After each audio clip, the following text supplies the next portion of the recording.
you guys are dropping some pretty raw lyrics on there, you know. Listening to those lyrics, it's a little bit of a shock value for a second. And then, you know, you get people that criticize you guys and say that it's you guys are talking, you know, it's hard trash, basically. But if you put it into perspective, and this is how, I mean, I like to play devil's advocate. Right. And when I heard your music, I said to myself, well, they're not saying anything different than Jay-Z is saying when he's talking about being on the corner with, you know, what's in his hand. He's talking about he glorified selling rocks in the hood, you know, to come up. You have people like even Tupac, who was supposedly the greatest lyricist of all time, talked about things that were going on the street, the ugly side of things. Right. Now, I know that when we spoke, you talked about, you know, putting this message out there because you lived this life. But at the same time, you're trying to also come into the music industry to better your life. Am I right? Let's talk about that.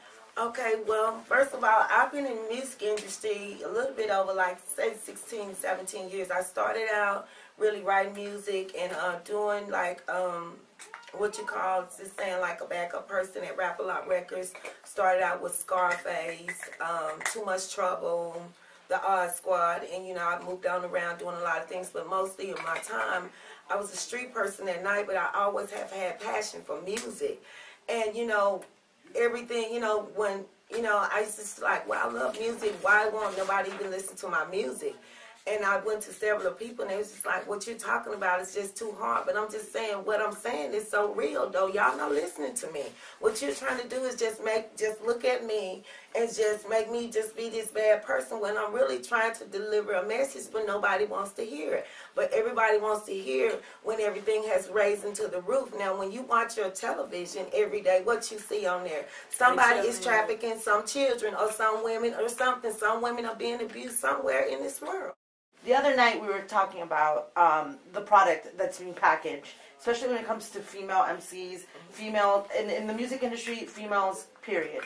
You get a lot of these women who are multi-talented, are great vocalists, are great rappers, are great musicians, and then they get kind of put into the machine, and they get churned out the other end, and they're like this processed Barbie with fake boobs. I mean, look at Nicki Minaj, look at all these women who are out there, and they're selling sex. They may not be selling their bodies, but they're putting sex right out there. I mean, who's to say that the music industry, especially when it comes to dealing with women artists, is not a bigger pimp than, you know what I mean? Oh, the music industry, I mean, the music industry sent a bitch worse than a pimp, do. If you really in an honest opinion, if you want to talk about prostitution. I mean, really, these things are here. Okay, you say, for instance, Nicki Minaj and Memphis Blac. Okay, everybody wants to see me, but they don't want to see me. You feel what I'm saying? They want to see me looking like a Nicki Minaj to where they can say, oh, I got something to look at or something maybe I can just sit and jack off to. You feel what I'm saying? But when the words are spoken, you know, the real truth of Nicki Minaj, you feel what I'm saying? Because, see, just like that song say, I'll buy you diamond rings, I'll buy you anything. Okay, what all do I have to do for all of this shit that you're talking about you're going to give me? It's a catch-22 to it somewhere, isn't it?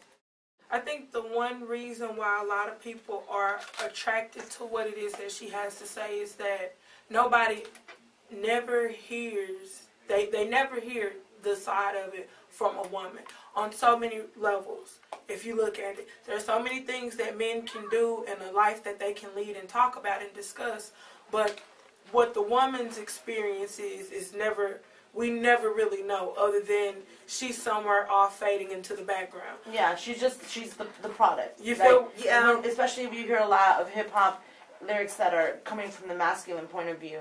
They talk about women like they're cars, like they're objects. A bitch is an accessory, if you will. You feel exactly where I'm coming from? And now you guys are flipping the script, and you guys are giving, you know, the perspective of people that are living the object life. You know what I mean? And living that life that it's not necessarily as glamorous as Jay-Z makes it sound. I mean, you know what I mean? Jay-Z can tell you himself, through all of that shit that he has, it was a struggle. You know what I'm saying? It looks good, and it may make the person that's watching it, you know what I'm saying, like, shit, how can I be Jay-Z? How can I be better than Jay-Z? You know what I'm saying? You're going to either have the two people, you know what I'm saying, better or how can I? You know, so when I look at Jay-Z, I mean, I'm looking at these other artists out here. They're all, I mean, they're talking about the same thing. And, you know, when it comes to women, what they have to do, they don't want the women to talk about it, but they want to dress them like that. You know, why have a woman put damn near be naked and if call she's her not, a hoe? They're gonna have her dressed like a quote unquote hoe, and then they're gonna call her a hoe. You know, if but they don't want that hoe to talk. They don't want to hear what the hoe has to say. They don't want her to talk. You know, and the reason why she's gonna ask for some money. Well, that too, but they don't want her to talk for the simple fact it's dirt up under his feet. There's some kind of role that we have to play that has to be outlandish in order to bring awareness to what it is that we're doing. You feel what I'm saying? Of course. Because otherwise, then it's going to be misperceived as it's okay. If we make it sexy, I'm actually glad that people saw it, were disgusted. Okay, then when I talk about this, you're going to be even more disgusted, but you're going to understand me.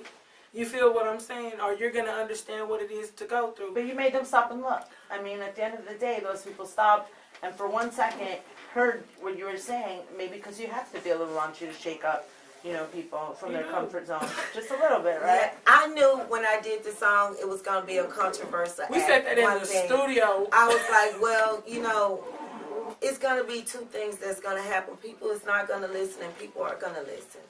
And I said, well, you know, I'm putting a lot on the line here. But if I can save somebody with what I'm putting on the line, well, then I'm an all right person then. You feel what I'm saying? Because when people get a chance to really hear me and get a chance to know me, really, my whole topic is not about just pimping and hoeing. It's about life in general. And about the things that I've been through. If you listen to my music, I mean, that's what I'm always talking about.